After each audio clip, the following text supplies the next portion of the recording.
ओम श्री परमात्मा नमः। मैं प्रोफेसर हृदय अवस्थी अपने परम पूज्य गुरु जी वेद मूर्ति तपोनिष्ठ गीता उपनिषद पुराण और दर्शन शास्त्र के विशेषज्ञ प्रोफेसर पंडित भगवत शरण शुक्ल जी के साथ में आप सभी का Awasthi Ayurveda anatomy yoga and spirituality channel पर हार्दिक स्वागत करता हूं। हम लोग सांख्य तत्व कौमुदी पर चर्चा कर रहे हैं। द्वितीय कार्य का है और गुरु जी उसका सरलतम भाषा में विश्लेषण कर रहे हैं, जिससे हम लोग को हृदयंगम हो सके और उसको हम लोग अपने जीवन में उतार सकें। तो उसके ज्ञान के लिए हम लोग चलते हैं गुरु जी की ओर। नमोस्तुअनंताय सहस्रमूर्तये सहस्रपादाक्षिशिरोरुबाहवे सहस्रनाम्ने पुरुषाय शाश्वते सहस्रकोटियुगधारिणे नमः। कृष्णाय वासुदेवाय हरे परमात्मने तापत्रय विनाशाय श्रीकृष्णाय नमः। इस चैनल से संबद्ध सभी विद्वद्गण, सभी जिज्ञासु छात्रवृंद, सहृदय सज्जन वृंद, इस चैनल के संस्थापक तथा प्रबंधक आचार्य हरिहर अवस्थी जी, हम लोग सांख्य शास्त्र के विचार परंपरा में सांख्य तत्व कौमुदी के विषय में कुछ विचार हम लोग कर रहे हैं। संप्रति दूसरी कारिका का व्याख्यान चल रहा है सांख्य तत्व कौमुदी का, जिसमें आचार्य वाचस्पति विश्व जी ने बहुत ही गंभीर और सुस्पष्ट शब्दों में उस पर विचार कर रहे हैं। अभी तक विचार ये हुआ कि जितने भी वैदिक याग आदि कर्म हैं उनसे दुख की निवृत्ति मान लिया जाए तो तत्व ज्ञान की चिंता की आवश्यकता नहीं है, किंतु उसको स्थापित किया आचार्य ईश्वर कृष्ण ने कि जो अनुश्रविक है वो क्षय और अतिशय से युक्त है। क्षय और अतिशय से युक्त कैसे है, इसकी व्याख्या बड़ी सुंदर ढंग से आचार्य वाचस्पति विश्व जी ने किया, जिस पर चर्चा हुई है। और कहते हैं तदेत सर्व विप्रेत्य आहे तद्विपरीत क्षय व्यक्त व्यक्त विज्ञान। अनुश्रविक इत्यादि उपाय से अतिरिक्त उसके विपरीत श्रेयस्कर कौन है तो व्यक्त, अव्यक्त और क्या। व्यक्त माने प्रकृति, अने तो एवं तत्र व्यक्त, अव्यक्त और जो है क्या माने पुरुष होता है।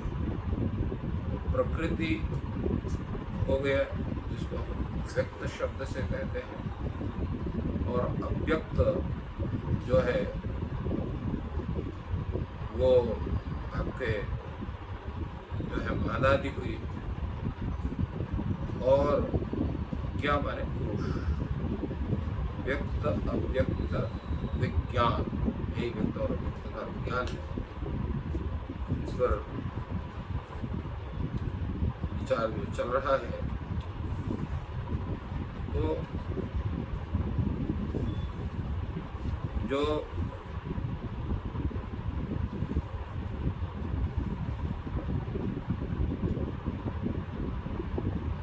ऐसा उसका है, क्षमा करें, व्यक्त माने जो है वो आपका मादादि, अव्यक्त माने प्रकृति और ज्ञा माने पुरुष, ये इनका स्वरूप है।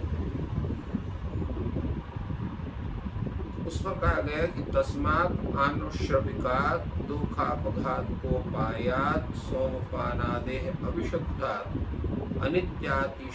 अनित्य सातिशय फलात् तद्विपरीतः विशुद्धा हिंसादि संकराभावात् नित्य निरतिशय फलः असकृत् अपुनरावृत्ति श्रुतेः न च कार्यत्वेन नित्यता फलस्य युक्ता भावकारी सिद्धात्वा दुःखप्रदसतो कार्यस्यापि तद्वैपरीत्यम्। ये व्याख्या इन्होंने इसकी की आचार्य वाचस्पति विश्व ने, जिसका तात्पर्य है उस सोम यागादि जो जितने भी वैदिक उपाय हैं, जैसे हम लोगों ने दुख त्रय के उपघात के उपाय के रूप में जिनको स्वीकार किया था, तो दुखापघात उपायों में जो सोमपानादि हैं ये अविशुद्धि से युक्त है, क्योंकि इनमें हिंसा होती है, अर्थात उसमें पशु आदि का आलम्बन होता है, तो उसके अविशुद्ध होने के कारण वो उचित नहीं है। उसी में जो अन्य उपाय हैं वाजपेयी आदि, वो अनित्य और सातिशय है, उनसे अतिशय से युक्त है। दूसरे इनका जो फल है स्वर्ग आदि, वो भी जो है वो अनित्य है। कारण यह है कि जिस समय उस फल का समाप्त होता है, फल का भोग पूरा होता है, तो व्यक्ति को पुनः मृत्यु लोक में आकर के जन्म लेकर के उसी दुख सागर में डूबना पड़ता है। क्षीणे पुण्य मर्त्य लोकम विशंति, जैसा कि गीता में कहा गया है। उससे विपरीत ये तत्व ज्ञान है, व्यक्त अव्यक्त का और ज्ञा का ज्ञान है। तद विपरीत विशुद्ध। क्यों विशुद्ध है वो? क्योंकि हिंसादि संकराभावात, वह हिंसादि से सम्मिश्रित है। संकर का अर्थ है सम्मिश्रित होना।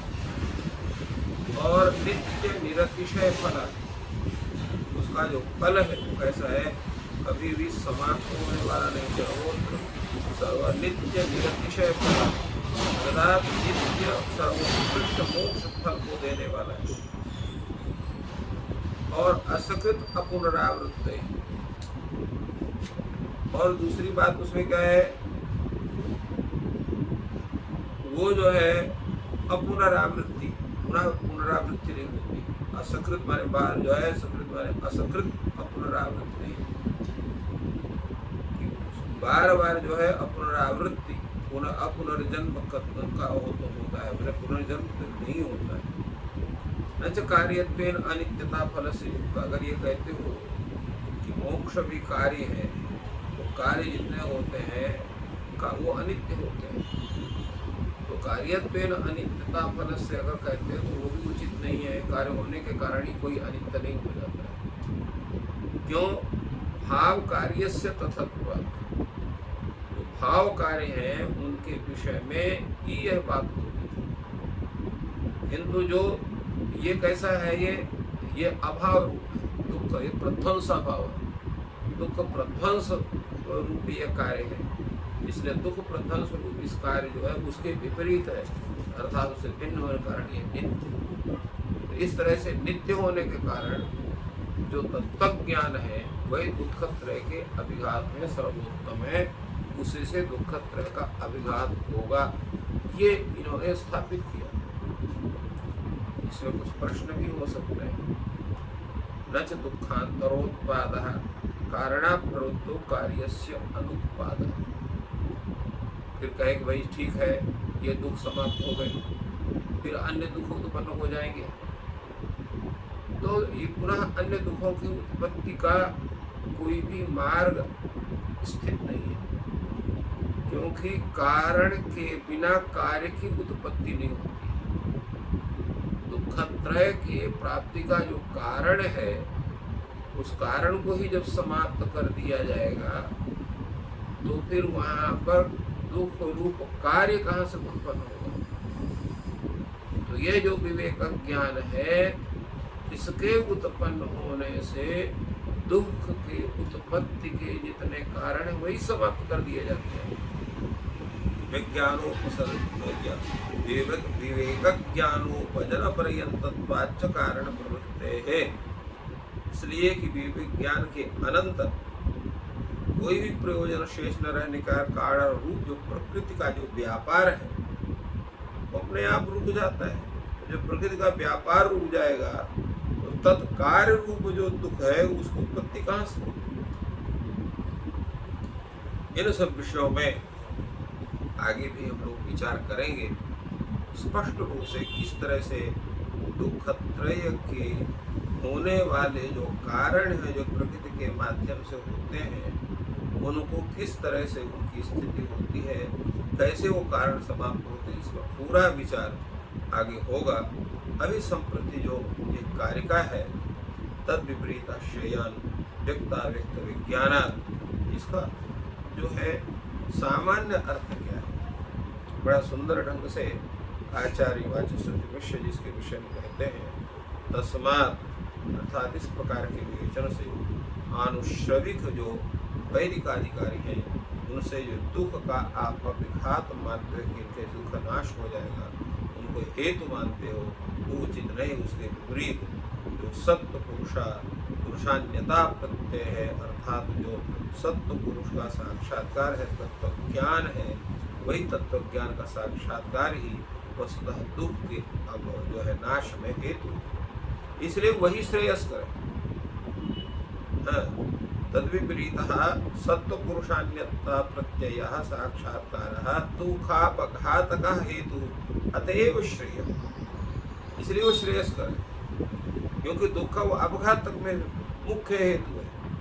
और आनुषविको ही वेद विहितत्वात् मात्रया दुखापघातकत्वाच्च प्रशस्य, और जो वेद विहित कार्य है वो भी अपनी मात्रा से दुख के अपघातक होने से प्रशस्य हो सकते हैं, किंतु सत्व पुरुषान्यता प्रत्ययो भी प्रशस्य, किंतु यहाँ पर प्रकृति और पुरुष आदि का जो ज्ञान है वो भी प्रशस्य है। अब ये ज्ञान है, दोनों ज्ञान है, वैदिक जो उपाय है वो भी प्रशस्य है दुख के विघातक में, जो तत्व ज्ञान है वो भी प्रशस्य है दुख विघातक में।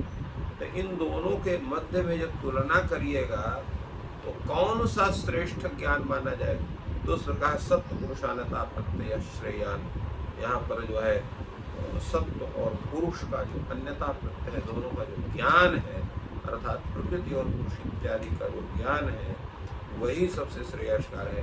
तो उसके ज्ञान होने पर व्यक्ति का जो भ्रम है कि जो है ये प्रकृति से ही हमें सब कार्य का जो है ज्ञान होता है और सही है, इसलिए प्रकृति उसको जो प्रिय समझ में आती है, बाद में जब उसको तत्व ज्ञान होता है कि वह प्रकृति ही हमारे संपूर्ण दुख का कारण है, तो प्रकृति से अपने संबंध को विच्छेद करता है और पुरुष अपने स्वरूप का ज्ञान करता है, तो वही विवेक होता है। कुतः पुनरस्य उत्पत्ति, इस व्यक्ति की इस विवेक ज्ञान की उत्पत्ति कैसे होती है, इस पर कहा गया व्यक्ताव्यक्त विज्ञान। व्यक्त और अव्यक्त और ज्ञा, ये तीन, व्यक्तम च अव्यक्तम च ज्ञश्चैव व्यक्ताव्यक्त ज्ञाः तेषां विज्ञानम विवेकेन ज्ञान। विज्ञान का मतलब होता है विवेक पूर्वक ज्ञान, ऐसे को व्यक्ताव्यक्त विज्ञान, अर्थात व्यक्त ज्ञान पूर्वक अव्यक्त का और उसके कारण का ज्ञान हो, क्योंकि किंतु व्यक्त ज्ञान पूर्वक जो अव्यक्त का और उसके कारण का ज्ञान है, और इन दोनों से जो पारार्थ ज्ञान होता है, उस आत्मा का ज्ञान होता है, वही जो है इस प्रकार ज्ञान क्रम से ही उसका कथन है, उसी के ज्ञान के द्वारा, तत्व ज्ञान के द्वारा हमें मोक्ष की प्राप्ति होती है, तीनों दुखों से निवृत्ति प्राप्त होती है। इस पर अगर हम विचार करेंगे तो क्या हमको कहना उचित होगा, उस पर यहाँ पर आचार्य वाचस्पति मिश्र कहते हैं, श्रुति स्मृति इतिहास पुराणेभ्यः व्यक्तादीन विवेकेन श्रुत्वा शास्त्रयुक्ता च व्यवस्थाप्य धीरात रनैन्तरिक सत्कारा सेविता भावनामया विज्ञानात्, अर्थात श्रुति स्मृति इतिहास पुराण इनके द्वारा जो व्यक्त अव्यक्त का विवेक पूर्वक इनका जो श्रवण है और शास्त्र की युक्ति के द्वारा इनका जो व्यवस्थापन है, उस व्यवस्थापन करके उनका व्यवस्था करके दीर्घ समय से, बड़े समय से अनंतर्य सत्कारा सेवितान, अर्थात इनका दीर्घ काल से जो अभ्यास किया जाता है और अभ्यास करने के पश्चात श्रद्धा पूर्वक उनका अनुशीलन, फिर उनका एक अध्यासन रूप जो विज्ञान है, अर्थात तत्व साक्षात्कारात्मक जो विवेक ज्ञान है वो उत्पन्न होता है, उसी से संपूर्ण दुखों का विघात होता है। कहा भी गया है एवं तत्त्वाभ्यासान् नास्मि न मे नाहम् इत्यपरिशेषम् अविपर्ययात् विशुद्धं केवलम् उत्पद्यते ज्ञानम्। तात्पर्य क्या है? इस प्रकार तत्व का अभ्यास करने से न मैं हूँ, नास्मि, न मैं, ना हूँ, मेरी सत्ता नहीं है, अर्थात इस प्रकार जो होता है तो होता है। नास्मि, मैं क्रियावान नहीं हूँ, ना हम, मैं करता नहीं हूँ, न मैं, मेरा कुछ नहीं है। तो इस प्रकार जो है उसको संपूर्ण अपरिशेष ज्ञान होता है और अविपर्यात विशुद्धम, और वह संशय और विपर्य से रहित होने से विशुद्ध होता है। ऐसा केवलम ज्ञानम उत्पत्ति, ऐसा जो है मिश्रित होने से तो वो जो है दूषित होता है, इसलिए कहा गया केवलम, अर्थात अमिश्रित विवेक ज्ञान उत्पन्न होता है और उसी ज्ञान से व्यक्ति को मोक्ष प्राप्त होता है। तो इस प्रकार आचार्य वाचस्पति मिश्र ने द्वितीय कारिका की पूर्ण व्याख्या बड़े ही सुंदर ढंग से की है और आज इतना ही, पर इसके आगे हम लोग विचार करेंगे। सभी को जय श्री नारायण। तो इस प्रकार गुरुजी ने बहुत ही सुंदर और सरल शब्दों में व्याख्या की कि ना तो मैं करता हूँ, ना मैं भोगता हूँ, और जब ये भाव उत्पन्न होता है तो वही विवेकपूर्ण ज्ञान है, वही विज्ञान है। इस कारिका का सारांश यही है।